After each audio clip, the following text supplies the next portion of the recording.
باللہ من الشیطان الرجیم بسم اللہ الرحمن الرحیم یا ایہا الناس کلوا مما فی الارض حلالا طیبا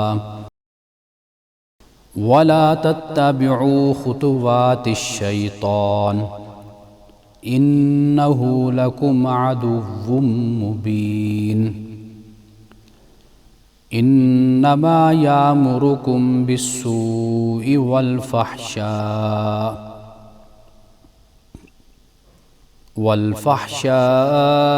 وان تقولوا علی اللہ ما لا تعلمون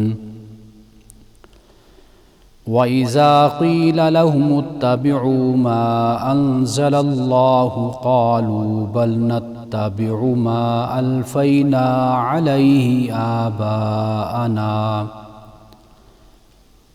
أَوَلَوْ كَانَ آبَاؤُهُمْ لَا يَعْقِلُونَ شَيْئًا وَلَا يَهْتَدُونَ صدق اللہ العظیم۔ اے لوگو، زمین کی چیزوں میں سے جو حلال طیب ہیں انہیں کھاؤ، اور شیطان کے نقش قدم کی پیروی نہ کرو، بے شک وہ تمہارا کھلا ہوا دشمن ہے۔ وہ تو بس تمہیں برائی اور بے حیائی کی راہ سجائے گا، اور اس بات کی کہ تم خدا کی طرف وہ باتیں منسوب کرو جن کے بارے میں تمہیں کوئی علم نہیں ہے۔ اور جب انہیں دعوت دی جاتی ہے کہ خدا کی اتاری ہوئی چیز کی پیروی کرو، تو وہ جواب دیتے ہیں کہ ہم تو اس طریقے کی پیروی کریں گے جس پر ہم نے اپنے باپ دادا کو پایا ہے۔ کیا اس صورت میں بھی جب کہ ان کے باپ دادا نہ کچھ سمجھتے رہے ہوں اور نہ راہ ہدایت پر رہے ہوں۔ پروگرام الکلام میں آپ تمام دیکھنے والوں کو خوش آمدید۔ آج ہم نے سورۃ البقرہ کی آیت نمبر 168، 169 اور 170 ان 3 آیات کی تلاوت کا اور ترجمہ پیش کرنے کا شرف حاصل کیا ہے۔ آئیے ذرا ان آیات پہ ہم گفتگو کرتے ہیں اور معلوم کرتے ہیں کہ ان میں اللہ سبحانہ و تعالیٰ نے ہمیں کیا حکم دیا ہے۔ آیت نمبر 168 کا آغاز ان الفاظ سے ہوتا ہے کہ اے لوگو، یعنی اے لوگوں سے مراد ایک تو اللہ سبحانہ و تعالیٰ نے گزشتہ آیات میں ایمان والوں کا ذکر کیا، اور پھر کفار کا، خاص طور پر مشرکین کا، کہ جنہوں نے بتوں کو اپنا معبود بنا لیا تھا اور دنیا میں انہی کو اپنا سب کچھ مان لیا تھا۔ اب ان کے ذکر کے بعد چونکہ مشرکانہ عقائد اور نظریات کے ساتھ ایک اور چیز بھی جڑی ہوئی ہے، وہ یہ ہے کہ وہ حلال اور حرام کے بارے میں اپنے خود ساختہ نظریات اور عقائد رکھتے تھے، اور انہیں اپنے معبودان باطل کی طرف منسوب کرتے تھے۔ تو اب یہاں پہ اللہ سبحانہ و تعالیٰ نے جو حلال اور حرام ہے اس کے بارے میں آگاہ کر دیا اور بتا دیا کہ، اور اس بات کی تاکید کر دی کہ حلال کھاؤ، صرف حلال نہیں، فرمایا کہ طیب بھی۔ یا ایھا الناس، اے لوگو، کلوا مما فی الارض حلالا طیبا، کھاؤ اس سے جو زمین میں ہے، یا زمین سے اللہ سبحانہ و تعالیٰ نے جو پیدا کیا ہے اس میں سے کھاؤ، حلال طیب، حلال بھی اور ساتھ طیب بھی فرمایا، اس لیے کہ حلال وہی ہے کہ جسے اللہ نے حلال قرار دیا، اور حرام وہی ہے کہ جسے اللہ نے حرام یعنی ممنوع قرار دیا۔ مشرکانہ عقائد میں مشرکوں نے اپنی طرف سے حلال اور حرام کی ایک فہرست بنائی ہوئی تھی، اور اپنے بتوں کی نسبت اور تعلق سے وہ کسی جانور کو، کسی چیز کو حلال قرار دیتے تھے اور کسی کو حرام قرار دیتے تھے۔ سورۃ الانعام میں انشاءاللہ ہم جا کر تفصیل کے ساتھ اس کو پڑھیں گے۔ اللہ سبحانہ و تعالیٰ نے وہاں پر بھی انہیں یہی بات بیان کی کہ بھئی کیا تمہارے پاس کوئی علم آیا، کوئی تمہارے پاس دلیل ہے، کوئی برہان ہے اس پر؟ کیا اس وقت تم وہاں پر موجود تھے کہ یہ سب کچھ اللہ سبحانہ و تعالیٰ بتا رہا تھا، کہہ رہا تھا؟ تو گویا تمہارے پاس اس پر کوئی دلیل نہیں ہے، کوئی گواہی نہیں ہے، کوئی ثبوت نہیں ہے، تو یہ تم نے اپنی طرف سے یہ حلال اور حرام کی ایک فہرست تم نے تیار کر لی ہے۔ اسی سورۃ البقرہ میں آگے جا کر اللہ سبحانہ و تعالیٰ نے حرام کے بارے میں ہمیں بتا دیا کہ کیا اللہ نے حرام کیا ہے، اور پھر اسی طرح سورۃ المائدہ کے آغاز میں بھی اللہ سبحانہ و تعالیٰ نے حرام کے بارے میں ہمیں بتایا ہے۔ قرآن پاک میں اور مختلف مقامات پر بھی اس کا ذکر تکرار کے ساتھ بھی ہوتا ہے، اور یہی جو حرام کیے گئے انہی کی تفصیل بھی مختلف مقامات پر کر دی جاتی ہے، اور یہ بتا دیا جاتا ہے کہ حرام اگر قرار دیا جاتا ہے تو یہ صرف اور صرف اللہ کا اختیار ہے کہ اللہ جس چیز کو ممنوع اور حرام قرار دیتا ہے تو بس وہی حرام ہے۔ یہ اختیار کسی انسان کو نہیں ہے، اور کسی عالم کو، کسی فقیہ کو یہ اختیار حاصل نہیں ہے کہ وہ کسی چیز کو حرام قرار دے اور وہ حرام قرار پائے، بلکہ یہ اللہ سبحانہ و تعالیٰ کے اختیار میں ہے۔ تو یہاں پر اسی بات کو بیان کیا گیا۔ اب آپ یہ دیکھیے کہ سب سے پہلے تو ذرا آئیے ہم اس پر بات کرتے ہیں کہ اللہ سبحانہ و تعالیٰ نے یہ فرمایا ہے کہ اے لوگو کھاؤ اس سے جو زمین میں ہے، کیا کھاؤ؟ جو حلال طیب ہے۔ اب حلال کی اگر ہم تعریف کریں تو ہم یہ کہہ سکتے ہیں کہ جسے اللہ سبحانہ و تعالیٰ نے واضح طور پر جس کو جائز قرار دیا قطعیت کے ساتھ، تو وہ حلال ہے۔ یا یوں کہہ سکتے ہیں کہ اللہ سبحانہ و تعالیٰ نے جو حرام بیان کر دیے ان حرام کے علاوہ جو بھی ہے وہ حلال ہے، یعنی کہ جس کو اللہ نے حرام قرار نہیں دیا تو وہ مباح ہے، وہ حلال ہے۔ تو یہ ایک سادہ سی تعریف ہے، یعنی آپ دیکھیے کہ اس میں کتنی حکمت پوشیدہ ہے کہ اگر حرام کو بیان کیا جاتا ایک لمبی لسٹ کے ساتھ اور اللہ سبحانہ و تعالیٰ یہ بیان کرتا یا حلال کو بیان کر دیا جاتا تو کہا جاتا کہ اس کے علاوہ باقی حرام ہیں، تو یہ بڑا مشکل کام تھا۔ تو اللہ سبحانہ و تعالیٰ نے یہ بڑی آسانی کر دی کہ جو اللہ نے حرام قرار دیا بس فرما دیا کہ یہ حرام ہے۔ وہ 5 چیزیں ہیں، وہ 6 ہیں، وہ 8 ہیں، وہ 10 ہیں، وہ جتنی بھی ہیں قرآن پاک نے اس کو بیان کر دیا، لیکن وہ ایک قلیل تعداد ہے۔ لیکن اس کے علاوہ جو کچھ بھی ہے وہ اللہ سبحانہ و تعالیٰ نے فرمایا کہ وہ حلال ہے۔ تو یہ بہت ہی آسانی ہے، یعنی دین آسان ہے یہ کہ اللہ نے یہ آسانی انسانیت کے لیے، یہ مسلمانوں کے لیے بیان کر دی ہے۔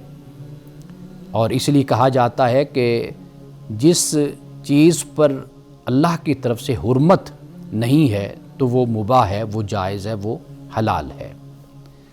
اب سب سے پہلی بات یہ ہے کہ اللہ سبحانہ و تعالیٰ نے جس کو حرام کو بیان کر دیا، باقی اس کے علاوہ جو بھی ہے وہ حلال ہو گیا۔ لیکن یہ بات یاد رکھیے کہ صرف یہ نہیں ہے کہ ہم قرآن پاک نے اس مقام پر جیسے میتہ کو، دم کو، لحم الخنزیر کو، وما اہل بہ لغیر اللہ کو کہا کہ یہ اللہ نے انما حرم، کہ اللہ نے ان کو حرام کیا ہے۔ یہ بات بھی یاد رکھیے کہ اس کے علاوہ بھی بہت کچھ ایسا ہے کہ جو حرام ہے جسے قرآن پاک نے بیان بھی کیا ہے۔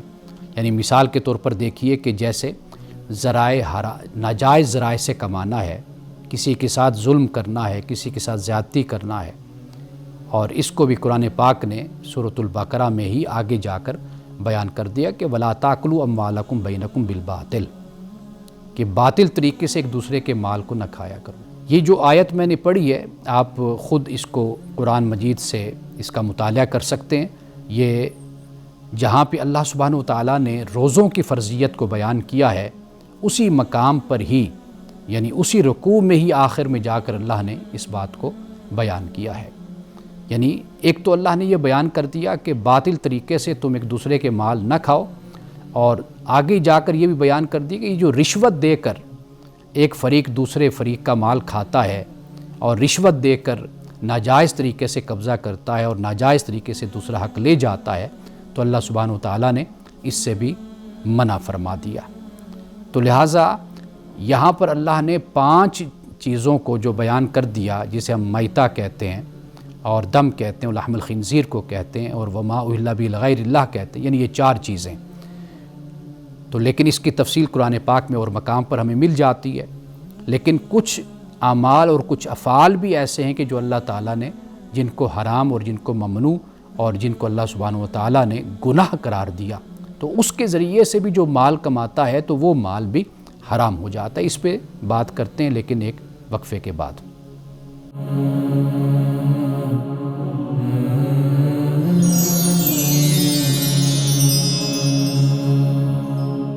عزیزان گرامی قدر، ہم بات کر رہے ہیں حلال کے حوالے سے. قرآن مجید نے صرف حلال کا لفظ نہیں استعمال کیا بلکہ اس کے ساتھ طیب بھی استعمال کیا ہے. یعنی اللہ پاک یہ فرماتا ہے کہ تم کھاؤ حلال، اور ایسا حلال کہ جو طیب بھی ہو. اب طیب سے مراد یعنی یہ صرف جائز اور حلال اس میں نہیں معنی مراد، بلکہ طیب میں مراد یہ ہے کہ جو پاکیزہ ہو، جو صحت مند ہو، اور جو ایسا ہو کہ جو صاف شفاف ہو اور خیر پر جو مبنی ہو. یعنی جو جسم کے لیے بھی نقصان دہ نہ ہو اور انسان کے اخلاق اور انسان کی روح کے لیے بھی نیگیٹو اور برا اثر انسان کے اخلاق اور روح پر نہ ڈالے، نہ انسان کے جسم پر ڈالے. تو اس سے یہ بات سمجھ آ جاتی ہے کہ ضروری نہیں ہے کہ ہر حلال طیب ہو، لیکن جو طیب ہے وہ ہر صورت میں حلال ہوگا. تو اللہ سبحانہ و تعالیٰ مومنین کو، مسلمانوں کو اس بات کی تلقین فرماتا ہے کہ وہ حلال کے ساتھ وہ طیب بھی، یعنی آپ یوں کہہ لیجئے کہ یہ ایک ایستھیٹک سینس ہے، کہ جمالیاتی حس ہے. میں اکثر طور پہ یہ کہا کرتا ہوں کہ کھانا تو حلال ہوتا ہی ہے، انسان پکاتا ہے، لیکن اسلام یہ ہمیں تربیت دیتا ہے، تعلیم دیتا ہے کہ آپ جو بھی کھانا تیار کریں، پکائیں، تو اس کو ایک تو لذیذ بنائیں، مزیدار اس کو بنانے کی کوشش کریں، اور پھر اس کے ساتھ یہ ہو کہ آپ اس کی جو پریزنٹیشن ہے اس کو بھی خوبصورت بنائیں. یعنی جمالیاتی حس بھی ہونی چاہیے. کھانا اس انداز سے پریزنٹ کیا جائے، اس طرح پیش کیا جائے کہ اس میں اللہ سبحانہ و تعالیٰ نے جب حلال کے ساتھ طیب فرمایا تو طیب میں پھر اس کھانے کی، اس طعام کی خوبصورتی، اس کی لذت اور اس کا مزہ، اور اس کے علاوہ انسانی جسم کے لیے، روح کے لیے، اخلاق کے لیے وہ فائدہ مند بھی ثابت ہو. تو اللہ سبحانہ و تعالیٰ نے اس لیے حلال کے ساتھ طیب کو بیان کیا ہے. اب یہاں پہ میں چند فوائد آپ کہہ لیجئے وہ میں آپ کے سامنے ضرور رکھنا چاہتا ہوں کہ اللہ سبحانہ و تعالیٰ نے حلال صرف نہیں فرمایا، حلال کے ساتھ اللہ نے طیب بھی فرمایا ہے. یعنی اگر قرآن پاک ہم پڑھتے ہیں تو قرآن یہ بتاتا ہے کہ انسانی زندگی کی 3 سطحوں کو اس طریقے سے محفوظ کر دیا جاتا ہے. 3 سطحوں کو، 3 لیولز کو آپ کہہ لیجئے اس طریقے سے کہ جب اللہ یہ فرماتا ہے کہ حلال کے ساتھ آپ طیب، اس کا بھی خصوصی طور پر خیال رکھیں. ایک بات یہ ہے کہ جسمانی سلامتی اور جسمانی صحت اس کے اندر موجود ہے، فزیکل. یعنی انسان جب طیب غذا کھائے گا تو اس سے انسان کو صحت ملتی ہے. دوسری بات، اس سے انسان کو روحانی پاکیزگی بھی انسان کو حاصل ہوتی ہے. یعنی گندگی سے، ناجائز اور بدنیتی سے جو انسان مال حاصل کرتا ہے اور پھر اس سے غذا خریدتا ہے، اس سے انسان کی روح پر برے اثرات پڑتے ہیں.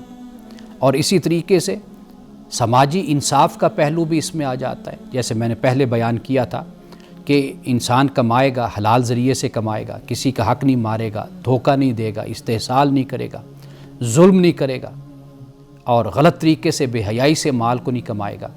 تو گویا کہ اللہ سبحانہ و تعالیٰ جب حلال بات کرتا ہے اور پھر حلال کے ساتھ طیب کی بات کرتا ہے تو یہ 3 باتیں ہمارے سامنے آ جاتی.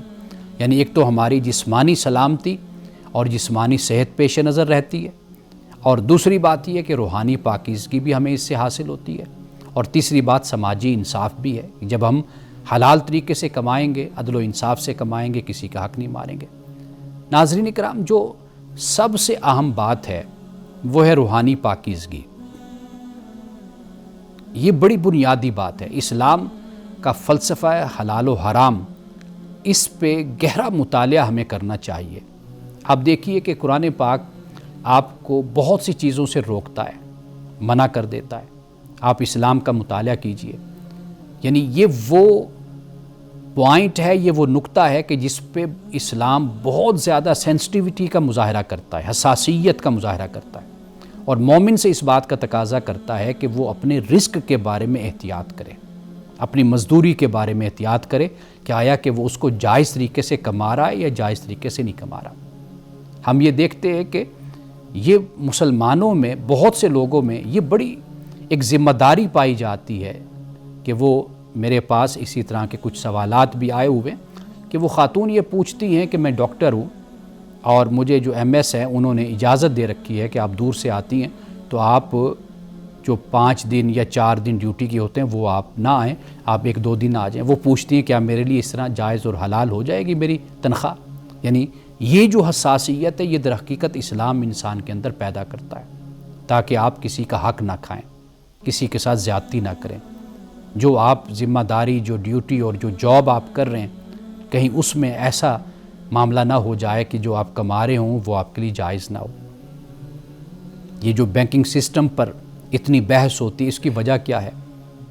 اس کی وجہ بنیادی طور پر یہی ہے کہ علماء ہوں، فقہا ہوں، مسلمان ہوں، وہ اس بارے میں حساس ہیں.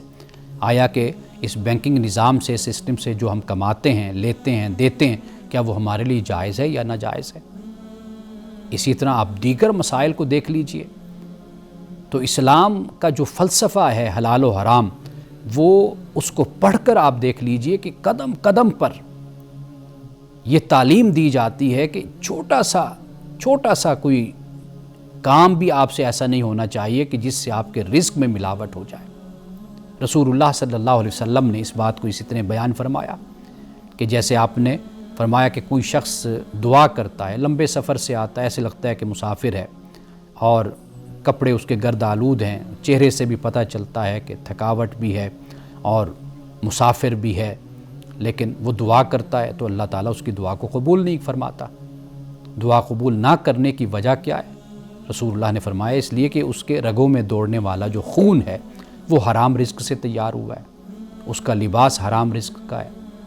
اب آپ خود دیکھ لیجئے کہ کتنی یہاں پر ایک حساسیت اور رسپانسبلٹی ہے کہ جو مال ہم کھائیں، جو ہم پئیں، جو ہمارے پاس ہو، جس سے ہمارا لباس تیار ہو، ہمارا جوتے، ہماری گاڑی، ہمارا گھر، یہ سب کچھ یہ ایسا ہونا چاہیے کہ جو استحصال اور ظلم پر اور دھوکے اور فریب پر مبنی نہیں ہونا چاہیے. تو اس لیے اسلام ہمیں اسی بات کی تعلیم دیتا ہے، صرف یہ نہیں کہ کھانے پینے کے معاملے میں، ہر لحاظ سے اس بات کی تعلیم دیتا ہے کہ آپ نے کسی کا حق نہیں مارنا، کسی پر ظلم نہیں کرنا، اور آپ نے رشوت دے کر یا لے کر آپ نے کسی کو اس کے حق سے محروم نہیں کرنا. اب آئیے ہم اس سے آگے بات بڑھاتے ہیں. اب اسی مقام پر اللہ نے یہ فرما دیا کہ شیطان کے نقش قدم کی پیروی نہیں کرنی. شیطان ظلم کی طرف، ناانصافی کی طرف لے کر جاتا ہے، حرام کی طرف لے کر جاتا ہے، شرک کی طرف لے کر جاتا ہے، تو اس طرف نہیں جانا. اِنَّهُ لَكُمْ عَدُوٌّ مُبِينٌ، فرمایا کہ بے شک وہ تمہارا کھلا دشمن ہے. اور شیطان تمہیں حکم بھی دیتا ہے، نصیحت بھی کرتا ہے، اور تمہیں وہ راہ بھی دکھاتا ہے. کون سی راہ؟ سوء کی، برائی کی راہ، والفحشاء، اور بے حیائی کی راہ دکھاتا ہے تمہیں. فحشاء کا ایک ترجمہ عربی میں بخل بھی کیا جاتا ہے، کنجوسی بھی کیا جاتا ہے. تو شیطان کا کام یہی ہے، یعدکم الفقر ویامرکم بالفحشاء، کہ وہ فقر سے تمہیں ڈراتا ہے کہ بھئی مال خرچ کرو گے تو غریب ہو جاؤ گے. تو اس لیے تو انسان پھر ظلم اور ناانصافی کرتا ہے اور مال جوڑنے کی کوشش کرتا ہے، اور پھر یہ بھی کرتا ہے کہ وہ حکم دیتا ہے تمہیں کس کا؟ فحشاء کا. فحشاء سے مراد یعنی بخل، کنجوسی یا بے حیائی اس کا، کیونکہ جب ایک انسان بخل اور کنجوسی کرتا ہے تو اس کا ایک واضح نتیجہ پھر یہ نکلتا ہے، جب وہ فقر سے، غربت سے ڈرتا ہے، افلاس سے، مال کو خرچ نہیں کرتا. جب وہ مال کو جائز طریقے سے خرچ نہیں کرے گا تو پھر اس کی دوسری صورت ناجائز صورت بن جائے گی. تو وہ پھر بے حیائی کا راستہ، برائی کا راستہ، نافرمانی کا راستہ پھر اس راہ میں خرچ کرے گا. تو یہاں پر شیطان کو اللہ تعالیٰ نے انسان کا کھلا دشمن کہا اور یہ فرمایا کہ یہ تمہیں برائی اور بے حیائی کا تمہیں حکم دیتا ہے، اور تم پھر اللہ پہ وہ بات کہتے ہو جو تم نہیں جانتے. اور فرمایا کہ جب انہیں یہ کہا جاتا ہے جو اللہ نے نازل کیا، اس کی پیروی کرو تو کیا کہتے ہیں کہ بھئی ہم تو اس کی پیروی کرتے ہیں جس پہ ہم نے اپنے آبا کو پایا ہے، اپنے آبا کو جس راستے پر ہم نے چلتے ہوئے پایا ہم تو اسی کی پیروی کریں گے۔ یہ ہے اندھی تقلید۔ قرآن مجید اس بات کی تعلیم دیتا ہے کہ آپ اپنے آبا و اجداد کے رواجات، رسومات اور روایات کو بھی پرکھیں، ان کو بھی دیکھیں کہ وہ سچ پر مبنی ہیں، حق پر مبنی ہیں یا جھوٹ پر مبنی ہیں، وہ گھڑے ہوئے ہیں یا وہ واقعی اللہ سبحانہ وتعالیٰ نے ان کی تعلیم دی ہے یا حکم دیا ہے۔ اندھی تقلید سے اسلام منع کرتا ہے۔ اسلام کہتا ہے جو بات بھی آپ تک پہنچتی ہے اس کو جانچیے، اس کو پرکھیے، اس کو سمجھیے اور پھر اس پر عمل کیجیے۔ اب یہ کفار مشرکین کہتے ہیں کہ جی کہ ہم تو پیروی کرتے ہیں اپنے آبا کی جس پر ہم نے اپنے آبا کو پایا ہے۔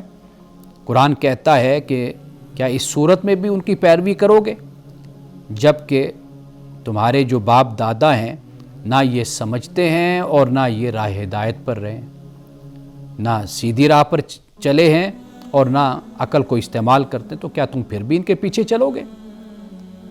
تو یہاں پر اللہ نے عقل کی بات کی ہے اور پھر ساتھ ہدایت کی بات کی ہے۔ یہ بہت اہم بات ہے کہ ہدایت کے راستے پر چلنے کے لیے آپ مکلف کس بنیاد پر ہوتے ہیں؟ عقل کی بنیاد پر ہوتے ہیں۔ عقل کا صحیح استعمال کریں گے تو نتیجہ صحیح نکلے گا، غلط استعمال کریں گے تو نتیجہ غلط نکلے گا۔ ناظرین کرام، وقفے کے بعد آپ کے سوالات کی طرف آتے ہیں۔ کچھ سوالات ہیں جو آپ نے بھیجے ہیں، ان پر ہم بات کرتے ہیں۔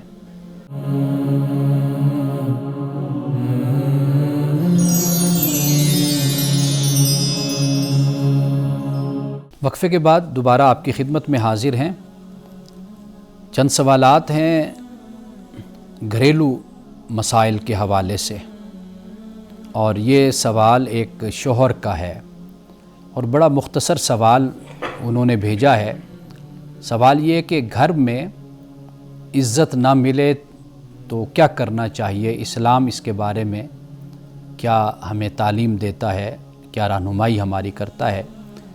تو یہ سوال پوچھنے والے یعنی بڑی درد مندی کے ساتھ انہوں نے اپنا یہ سوال بھیجا ہے کہ وہ یہ چاہتے ہیں کہ جو ان کی بیوی ہے، شریک حیات ہیں، وہ ان کے ساتھ رویہ اپنا درست رکھیں۔ جب وہ گھر آتے ہیں شام کو آفس سے تھکے ہوتے ہیں تو وہ ان کو کھانا پوچھے، عزت سے پیش آئے، حال احوال پوچھے، طبیعت پوچھے، جس طرح ایک عام روایت اور ایک طریقہ ہوتا ہے۔ تو ان کا کہنا یہ ہے کہ میں تو جب پہنچتا ہوں گھر تو میں پوچھتا بھی ہوں بیگم سے کہ سارا دن کیسے گزرا، تو لیکن مجھے نہ میرے سوال کا کوئی جواب ملتا ہے نہ ان کی طرف سے کبھی مجھے ویلکم کہا جاتا ہے۔ تو ہمیشہ میں جب بھی گھر میں جاتا ہوں تو لڑائی جھگڑے اور اس طرح کے مسائل کا مجھے سامنا کرنا پڑتا ہے۔ تو پہلے بات تو میں نے ان سے یہ کہی تھی کہ واقعی یہ مسئلہ ہے یا آپ کا وہم ہے، لیکن جب انہوں نے اس پر تفصیل سے روشنی ڈالی، مجھے کچھ بتایا، تو میں اس یقین پہ پہنچا کہ یہ واقعی مسئلہ ہے، وہم نہیں ہے۔ کیونکہ بعض لوگوں کو وہم بھی ہوتا ہے۔ کچھ معاملات ایسے ہوتے ہیں کہ جیسے مثال کے طور پر کہ جب بچے نہیں ہوتے تو خاوند جب گھر جاتا ہے تو بیگم ویلکم بھی کہتی ہیں، گھر کے کاموں کا اتنا بوجھ نہیں ہوتا، تو ایک اچھا ماحول موجود ہوتا ہے گھر میں۔ لیکن جیسے جیسے بچے پیدا ہوتے ہیں، ان کی پیدائش ہوتی ہے، کچھ بڑے ہونا شروع ہو جاتے ہیں، پھر ان کے مسائل بھی ہوتے ہیں، تو ماں پھر ان مسائل میں الجھ جاتی ہے، سارا دن پھر تھک جاتی ہے، تو یہ وجہ بھی ہوتی ہے۔ تو میں نے ان سے کہا کہ کہیں ایسا کوئی آپ کا وہم تو نہیں ہے؟ تو انہوں نے جو صورتحال میرے سامنے رکھی تو اس سے مجھے میں اس نتیجے پہ پہنچا کہ واقعی کچھ یہاں پر ایسی پرابلم ہے۔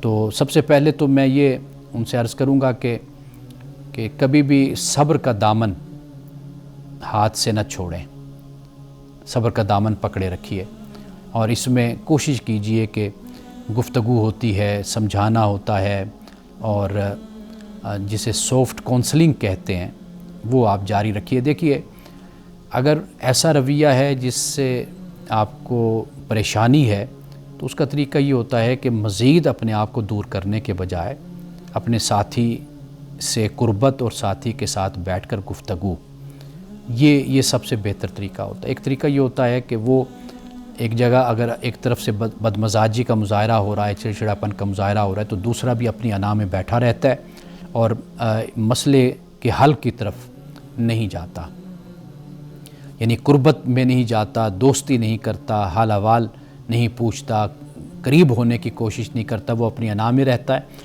تو پھر یہ اسی کشمکش میں ٹوٹ گیا رشتہ چاہ کا، پھر یہ صورتحال رہتی ہے۔ تو لہٰذا کوشش یہ آپ کریں کہ بھئی آپ زیادہ سے زیادہ ملیں، بیٹھیں، بات کریں، گفتگو کریں۔ وہ جیسی بھی کڑوی کسیلی گفتگو کرتی ہیں تو وہ بھی آپ سنیں۔ تو تھوڑا سا یہ کہ نفسیات کو انسان کی آپ سمجھنے کی کوشش کریں۔ تو ایک تو یہ معاملہ ہے۔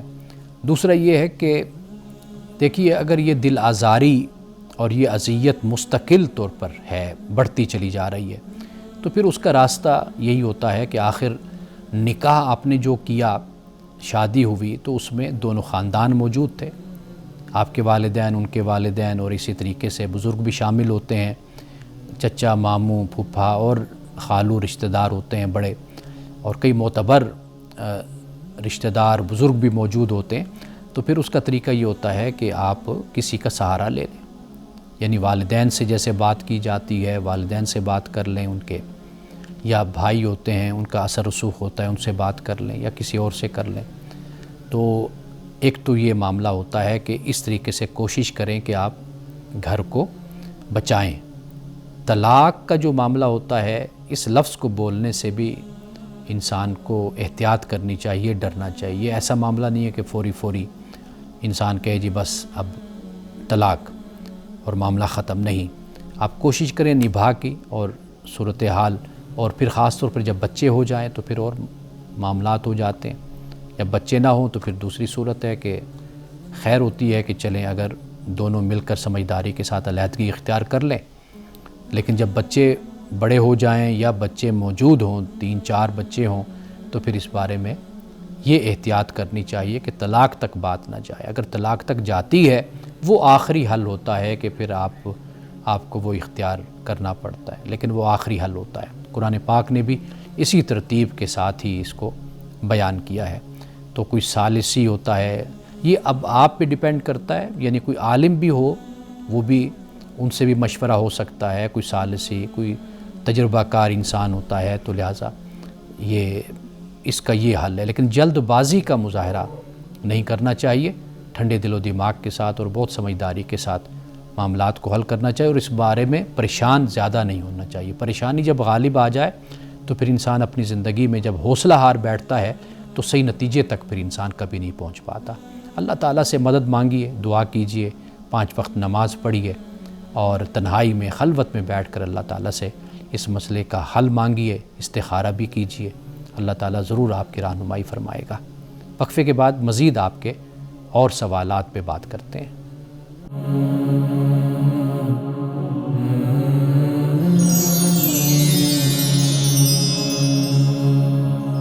ایک اور سوال میاں بیوی کی زندگی کے حوالے سے ہی ہے، اور یہ سوال ایک خاتون نے بھیجا ہے، اور وہ جو بات بیان کرنا چاہتی ہیں، رسول اللہ صلی اللہ علیہ وسلم کے زمانے میں تو ہمیں روایات میں یہ بات ملتی ہے کہ خواتین اس مسئلے کو اور اس بات کو بیان کر دیا کرتی تھیں، اور وہ سوال کیا ہے، وہ یہ ہے کہ بیوی کی جذباتی ضرورتیں پوری نہ ہوں تو شوہر کی کیا ذمہ داری ہے؟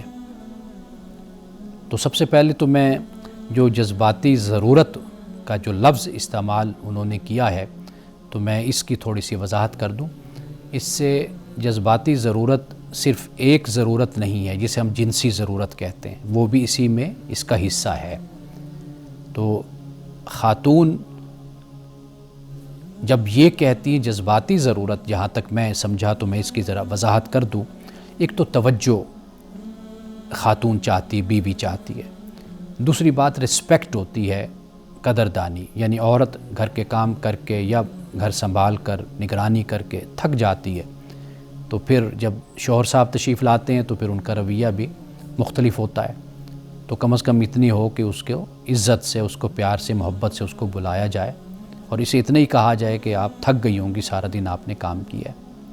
تو قدردانی اور تیسری بات تحفظ اور اعتماد، یہ کانفیڈنس، پروٹیکشن، یہ بھی عورت کی جذباتی ضرورتوں میں سے ایک ضرورت ہوتی ہے۔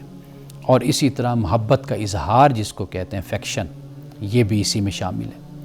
اور پھر گفتگو اور سننے کا عمل، یعنی آپ بات کیجئے، بولتے نہ جائیے، بات کو سنیے، یہ سننا یہ بھی جذباتی ضرورتوں میں سے ایک ضرورت ہے۔ اسی طرح عزت، احترام، قربت، جیسے میں نے بیان کیا، قرآن پاک نے وَعَاشِرُوهُنَّ بِالْمَعْرُوفِ فرمایا کہ ان سے بہترین طریقے سے تم ان سے بالمعروف، معروف طریقے سے، جو اچھا طریقہ ہے وہ تم ان کے ساتھ زندگی میں وہ معاملات زندگی میں لے کر چلو جو خاندانی اور ذاتی اور زندگی کے معاملات ہوتے ہیں۔ رسول اللہ صلی اللہ علیہ وسلم نے بہترین مرد اس کو فرمایا کہ جو اپنی بیوی سے اچھا سلوک کرتا ہے۔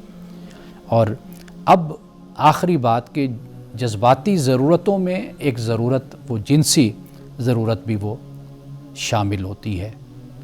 تو خاتون بیوی جہاں پہ اپنی ان ضرورتوں، جو جذباتی ضرورتیں ہم کہتے ہیں، ان میں ان ضرورتوں کے ساتھ یہ ضرورت بھی ہوتی ہے کہ مرد صرف اسی کا ہو، بس ایسا رویہ، ایسا کردار نہیں ہونا چاہیے کہ انسان جو اسلام کی تعلیمات ہیں کہ جو جائز رشتہ اور تعلق ہے وہ صرف اس کا اپنی بیوی کے ساتھ ہوتا ہے، تو وہ کسی اور کے ساتھ نہیں ہو سکتا۔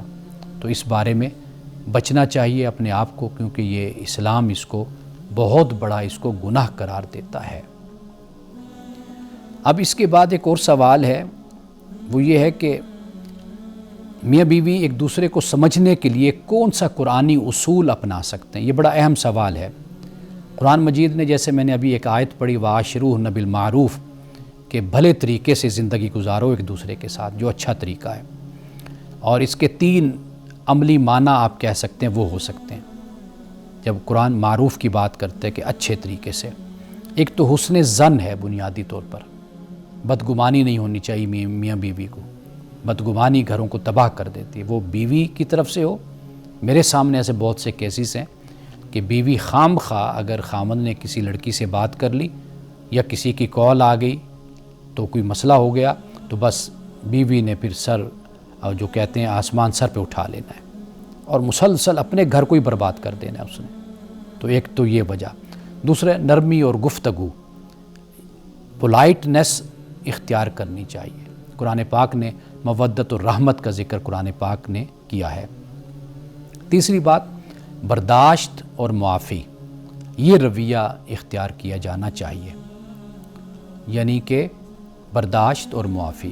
غلطی مجھ سے بھی ہوتی ہے، غلطی بیوی سے، بیگم سے بھی ہوتی ہے، ان سے بھی ہو جاتی ہے، مجھ سے بھی ہو جاتی ہے، تو ایک دوسرے کے ساتھ معافی اور درگزر کا رویہ ہمیں چاہیے کہ ہم اختیار کریں، اور اسلام ہمیں درگزر اور صلح کی ہمیں تعلیم دیتا ہے۔